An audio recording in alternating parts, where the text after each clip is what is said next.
ఆంధ్రప్రదేశ్లో పురంధేశ్వరి గారు ఆవేశంగా మాట్లాడిన మాటలు టీవీలో డిబేట్లు చూశాక ఒకటి చెప్పాలనిపిస్తుంది.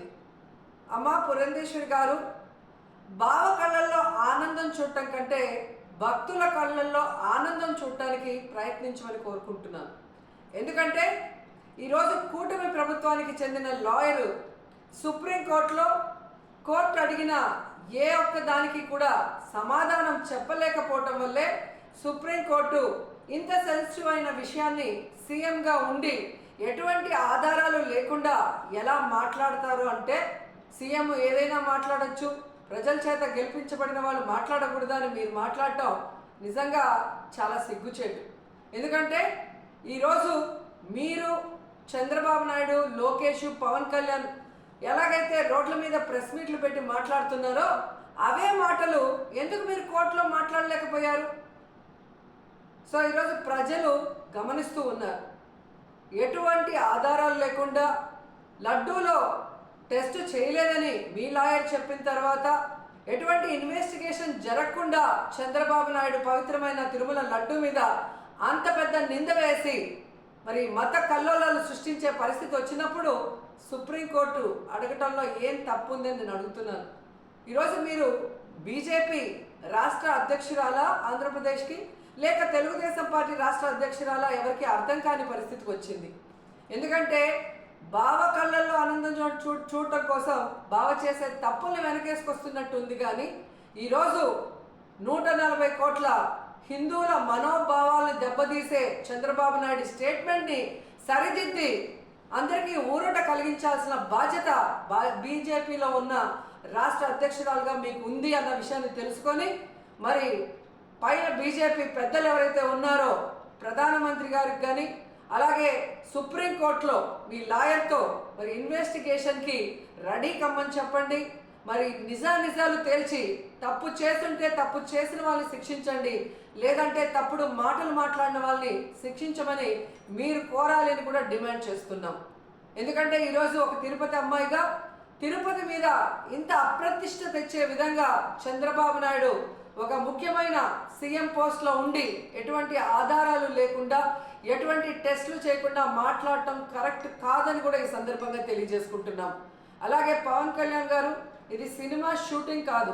రోజుకొక వేషాన్ని వేసుకొని రోజుకొక మాట మాట్లాడుతూ ఈరోజు అందరి మనోభావాల్ని దెబ్బతీయడానికి మీకు అధికారం లేదని కూడా ఈ సందర్భంగా తెలియజేసుకుంటున్నా. ఈరోజు ఏదైతే మీరు చేశారో ప్రాయశ్చిత్త దీక్ష, అది మీరు చేసిన తప్పులకి భగవంతుడు మీ చేత చేయించిన ప్రాయశ్చిత్త దీక్ష తప్ప మరొకటి కాదు. ఎందుకంటే ఈరోజు భగవంతుడే లేడని చెప్పిన మీ కుటుంబ సభ్యులు, మీరు, అలాగే ఏ రోజు హిందూయిజం కూడా గురించి మాట్లాడని మీరు, ఎన్నికల గురించి ముందు మీరు మాట్లాడిన మాటలకి ఈరోజు మీరు మాట్లాడుతున్న మాటలకి, మీరు వేస్తున్న వేషాలకి సంబంధం లేకుండా ఉండటం ప్రజలు గమనిస్తూనే ఉన్నారు.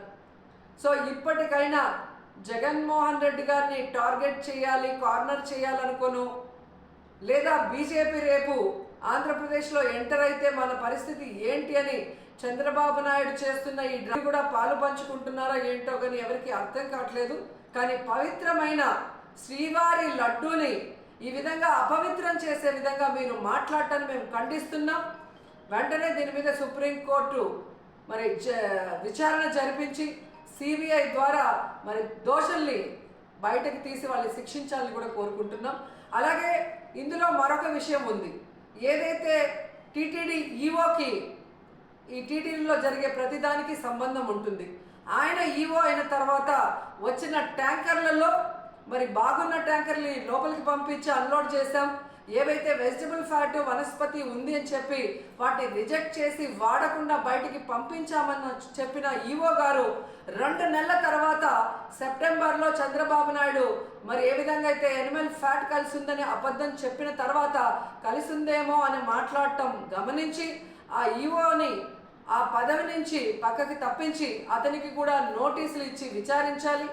అలాగే ఎవరైతే పర్చేసింగ్ కమిటీలో ఉన్నారో మరి ఇవన్నీ చూసుకోవాల్సిన బాధ్యత వాళ్ళకుంది. ఆ కమిటీలో ఉన్న వాళ్ళందరికీ కూడా నోటీసులు ఇచ్చి విచారించాల్సిన అవసరం ఉంది. అలాగే విజిలెన్స్లో మరి తప్పు జరుగుతూ ఉంటే ఏం చేశారు ఆ అఫీషియల్ కూడా నోటీస్ ఇచ్చి అన్నీ కూడా విచారించాల్సిన బాధ్యత మీ మీద ఉంది. ఎందుకంటే ఈరోజు చంద్రబాబు నాయుడు పవన్ కళ్యాణ్ అపోజిషన్లో లేరు, అపోజిషన్లో ఉండి మాట్లాడింటే ఓకే అని చెప్పి ఎవరైనా కూడా మీ మాటలు నమ్మే అవకాశం ఉంటుంది. కానీ ఈరోజు మీరు అధికారంలో ఉండి విచారించాల్సిన అధికారం మీ చేతిలో పెట్టుకొని ఈరోజు ఆధారాలు సేకరించాల్సిన బాధ్యత మీ దగ్గర ఉండి కూడా అవేవి చేయకుండా కేవలం జగన్మోహన్ రెడ్డి గారి మీద నిందలు వేయాలి, వైఎస్ఆర్సీపీ అనేది లేకుండా చేయాలి అన్న ఒక కాన్సెప్ట్తో మీరు ముందుకు వెళ్ళటం వల్లే ఈరోజు అది బ్యాక్ ఫైర్ అయ్యి మీరు చెప్తున్న అబద్ధాలు ప్రజలందరూ కూడా గమనించే పరిస్థితి వచ్చిందని కూడా ఈ సందర్భంగా తెలియజేసుకుంటున్నాం.